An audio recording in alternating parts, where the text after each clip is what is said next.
Welcome to this week's edition of the Dairy Bulletin, dated 25th August. Here comes the pulse point of the week. Monsoon shocks ahead. Can India's dairy stay resilient? When the rains turn uneven, so does India's milk supply. Floods in some states and weak showers in others are disrupting the delicate balance of fodder and dairy production. This monsoon, milk-producing hubs like UP, Bihar, Maharashtra, Gujarat, Punjab, Karnataka, and Tamil Nadu face sharp disparities. Heavy rains threaten animal health and fodder, while below normal showers raise concerns over milk availability. For an industry supporting 8 crore farmers and ensuring nutritional security for millions, such volatility is more than weather. It's an economic challenge. With festivals underway, India also faces an acute fat shortage, compounded by export pressures. It's high time to consider national buffers of milk fat and milk powder to safeguard both food security and farmer incomes. India's dairy exports grown by 80% in FY25, reaching to $492.9 million, with volumes climbing to 113,350 metric tons, a 77.9% year-on-year increase. India also exported 21.33 million USD worth of casein with volumes of 2,931 metric ton. Key export destinations included the UAE, USA, Saudi Arabia, Bangladesh and Bhutan. This growth is propelled by India's standing as the world's largest milk producer and a decade of consistent volume gains. GCMMF, Nova, Paras, Sonai, Gujarat Ambuja and Fidelity are amongst the top exporters from India for dairy. Despite impressive growth, India's share in global dairy exports still lags, around 0.5% of global dairy trade. India is poised to ramp up its competitiveness by focusing on value-added products, especially milk powders, cheese, butter variants, enhancing quality and consistency, and expanding into emerging markets beyond traditional buyers. India's food processing sector is among the fastest growing industries, with 100% FDI allowed in F&B. The sector is growing at 8.8% CAGR, projected to double by 2030, while food tech outpaces global benchmarks at 14% CAGR. The food processing equipment market is set to reach $1.5 billion by 2033, and packaging machinery will cross $6.6 billion by 2030.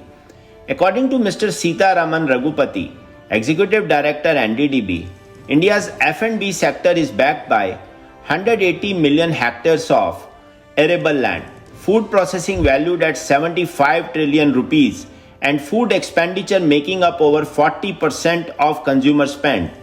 Dairy contributes 25%, with milk worth rupees 12 trillion, one-fourth of global output. With 17 million farmers in 235,000 villages, 35% women, dairy cooperatives return 75% of the consumer rupee, channelizing 2.1 billion rupee daily. White Revolution 2 plans 75,000 new cooperatives by 2028-29. Shri R.G. Chandramohan, Chairman of Hatson Agro Products Limited, has called for a uniform reduction of GST on all dairy products from the existing 12% to 5%, including ghee and ice cream. He argues this could dramatically boost India's dairy industry, empowering farmers, increasing domestic demand, and transforming India into a global exporter. Let's watch him sharing his insights. Good morning and welcome to the show, and always a pleasure to speak to you.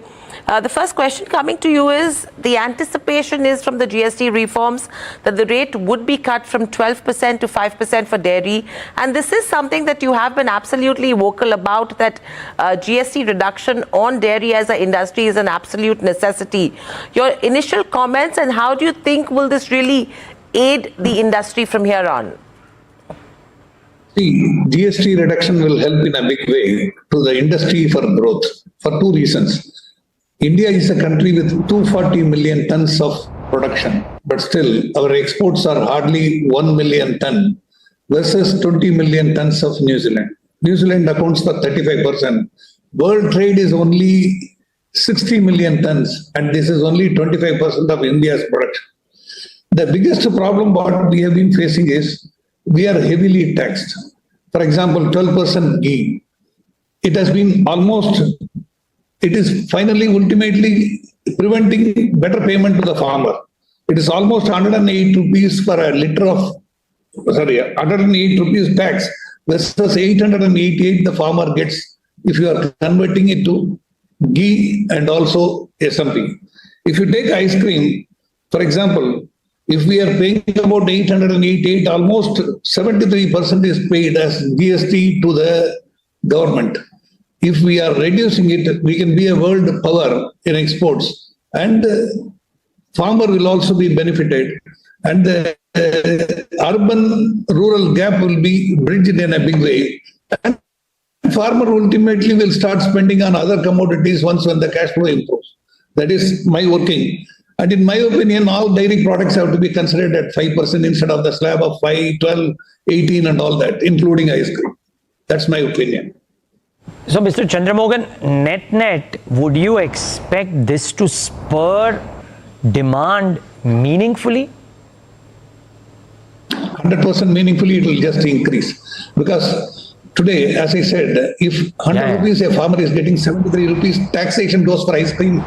And this is hurting the payment to the farmer. A better payment can be definitely given to the farmer. This will initiate him to do better production, and we can be a powerhouse on exports. We were importing French fries. We are now exporters. We have been exporting basmati rice. We can also do it in dairy in a big way. And the country has got all the...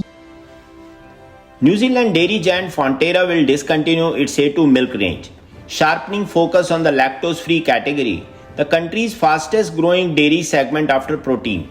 The move ends Anchor A2 milk and organic milk production, following double-digit growth for Anchor Zero Lacto 1 liter fresh, which has expanded into larger formats. Organic milk was discontinued in September 2024 due to weak sales. While Fonterra exits A2 milk, other companies continue offering A1 protein-free milk. A new agreement with the A2 milk company starting September 1st, 2025 will see Fonterra supply A1 protein-free milk in the North Island alongside the A2 milk company's factory purchase. This strategic pivot underscores specialization, partnerships, and profitability in a competitive dairy landscape.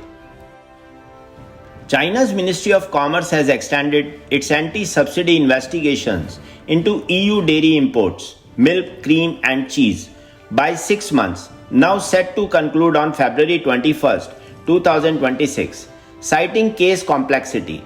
The move follows probes into EU pork and brandy, making dairy the latest bargaining chip in tensions tied to EU tariffs on Chinese EVs.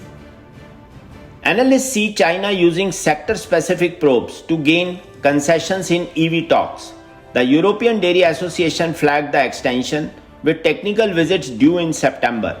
French exporters reliant on China's €650 million dairy market hope for political intervention. In November 2024, the probe widened to subsidies from Denmark, France, Italy, and the Netherlands. This prolonged scrutiny raises uncertainty, pushing EU exporters to diversify towards Asian, African, or Middle Eastern markets.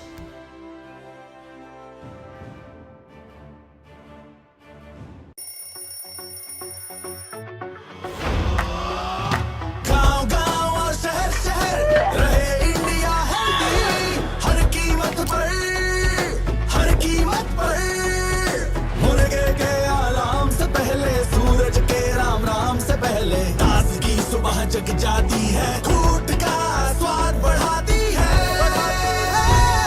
Tiffin जाए पेट भरकर खाली पेट ही लौटे मगर गांव गांव और शहर शहर रहे इंडिया हेल्दी हर कीमत पर